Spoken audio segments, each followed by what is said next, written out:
আসসালামু আলাইকুম রহমতুল্লাহি বারাকাতু। এটা হচ্ছে আমার এবারে শীতকালীন শসা প্রজেক্ট। এই যে অলরেডি জালি আসছে, একটা দুইটা প্রত্যেকটা কেটে কেটে জালি আছে আলহামদুলিল্লাহ। তো আমি কি করছি এবার, 1 2 3 4 পাতা, 4 পাতার নিচে সবগুলো সব, এই যে এখানে শাখা আসছিল 4 শাখা কেটে দিয়েছি, এখানে ফল ছিল ফল কেটে ফেলছি। এখন এই যে গাছ মাশাআল্লাহ আস্তে আস্তে বড় হচ্ছে। গাছ যদি বেশি দিন টিকাইতে চান, বেশি দিন রাখতে চান, তাহলে অবশ্যই 4 পাতার নিচে সকল ফল কেটে ফেলতে হবে এবং ডালও কেটে ফেলতে হবে। ব্রাঞ্চগুলো, ওই যে আমি এখানে ব্রাঞ্চ কেটে ফেলছি, ফল ফল কেটে ফেলছি। এই যে আলহামদুলিল্লাহ প্রত্যেকটা ইয়েতেই কুশিতেই হচ্ছে আমার ফল দেখা যাচ্ছে। এখানে আছে ফল, যেদিকে এখানে এগুলো কেটে ফেলছি।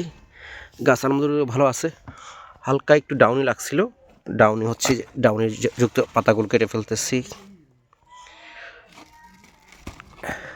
অলমোস্ট অর্ধেক কাটা শেষ।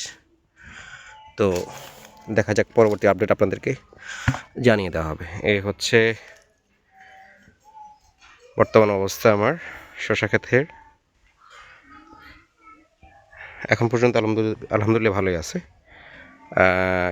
কিছু পোকার মনে হচ্ছে একটু প্রকোপ আছে, সাদামাছি, থ্রিপস, অ্যাফিডস, এগুলোর জন্য আজকে বিকেলে ওষুধ দিয়ে দেব।